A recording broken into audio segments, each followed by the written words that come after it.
እኔ ዝም ብዬ ሳስበው የዓለም የመጨረሻ መደበቂያዋ ማረፊያዋ እስልምና ይመስለኛል።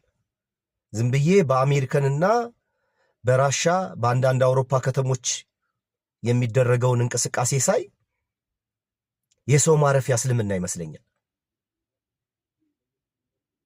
እኔ አንድ ነገር ልንገራችሁ። በዚህ በማህበራዊ ሚዲያም ስመጣ ሰው ለማገዝ ለመርዳት እውነት ለማውራት አእምሯችንን በትክክል እንድንጠቀም ለማገዝ ብዬ ነው የመጣሁት። በማህበራዊ ሚዲያ ከስድብ ከርግማን ከጥላቻዎች ምንም ያተረፍኩት ነገር የለም።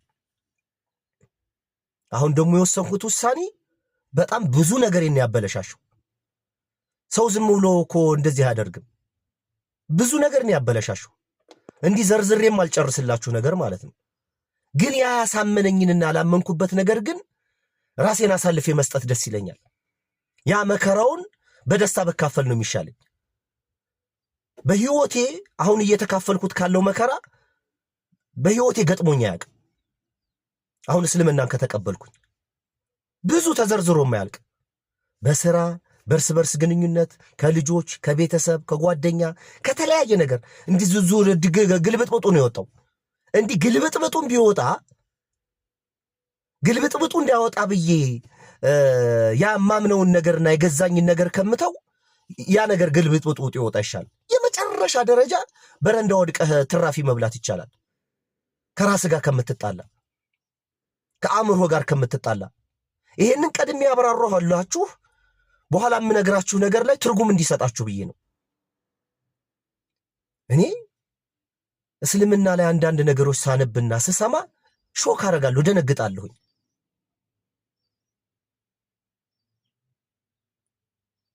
አላህ ሱብሓነሁ ወተዓላ በጣም ክፉ ሰው በቃ ከክፉ በፍጥረት ሁሉ ክፉ ሰው ብሎ የፈረደበት ወይም የተናገረው አሁን ክፉ ሰው ስትሉ የሚመጣላችሁ ምንድነው? እናንተ ብዙ ነገር ይመጣላችኋል።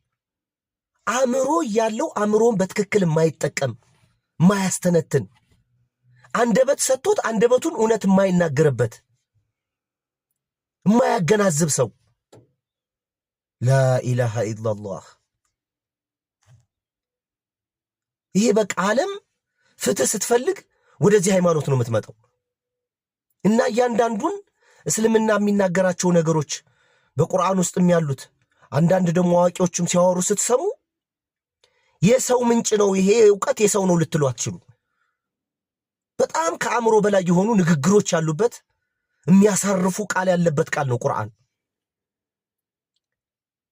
ክፉ ሰው ማለት አሁን እኔ እንዴት አእምሮን የማይጠቀም አንደበቱን የማይጠቀም የማያንሰላስል እንዴት ብዬ ልጠብቅ ትችላላችሁ?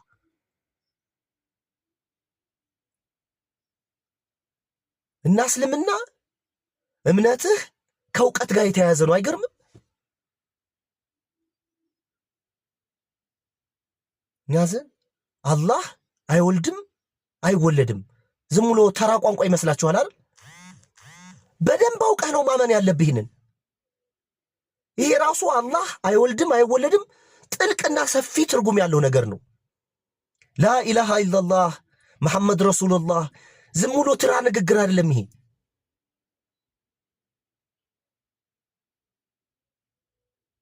አላህ አንድ ነው፣ ከሱ ውጭ ምገዛው ምንበረከክለት እጅ መሰጥለት የለም ማለት ይሄ ገብቶ ነው እንድታምን የሚፈለገው። እና በሌላም ነገር አእምሮህን ካልተጠቀምክ አእምሮ ሰጥቷል፣ የማሰቢያ አእምሮ የማገናዘቢያ አእምሮ፣ ያንን አእምሮህን በአግባብ ተጠቀም። ያንን ያልተጠቀመ ሰው ነው ክፉ። ታውቃላችሁ? አንደበት ሰጥቶት አንደበቱን ለእውነት ያልተጠቀመበት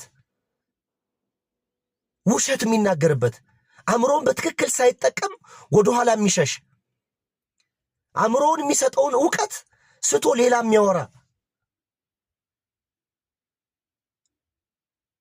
የሚያየውን የሚሰማውን ማያስተነትን አንደበቱን ለእውነት ያልተናገረበት ላኢላሃ ኢላላህ ምን አይነት ጥልቅ ነገር ነው! እናንተ ክፉ ሌላ ነገር ነው የምትጠብቁት። እና አእምሯችሁን መጠቀም አለባችሁ። ቁርአንን በቅንነት አንብቡ። ፍጹም የሰው ቃል አይደለም። ሰው በዚህ ልክ ሊያስብና ሊረዳ አይችልም። ራሱ ፈጣሪ ይህንን ነገር ካልሰጠና ካላስረዳ በስተቀር እንዲህ አሁን እፎ የሚባለው ወንድማችን ሳይ እንዴት ሰው ለነገረኝነት እንዴት ቁርአን ያነባል? በምን አይነት ልብና በምን አይነት አይኑ ቢያነበው ነው? አእምሮውን ምን ያህል ቢዘጋው ነው በዛ ደረጃ ክፉ የሆነው ውሸትም ይናገረው? እያነበበው እያጠናው ልቡ ውስጡን እየነገረው ሌሎችን ለማበሳጨት ሌሎችን አታክ ለማድረግ እውነቱን በልብ ደብቀህ በአፉ ምን አይነት ክፋት ነው? ግን ይገርማል። በሱ ንግግር ሞር እንደውም ሰው ከእስልምና ሊርቅ ቀርቶ እስልምናን የማየት የማጥናት የመረዳት የሰውን ልብ አነሳሳ። አይገርምም? የአላህ ሥራ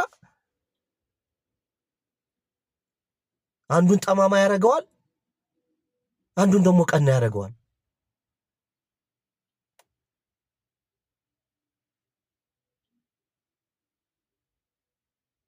እና እኔ አንድ ነገር ልንገራችሁ። ዓለም የምትደበቀው ዓለም መደበቂያዋ ዓለም መግቢያዋ መሸፈኛዋ ማረፊያዋ የዓለም መደበቂያ ማረፊያዋ መሰብሰቢያዋ ፍትህ የምታገኘው እስልምና ነው። አላሁ አክበር። መልካም ቀን ይሁንላችሁ።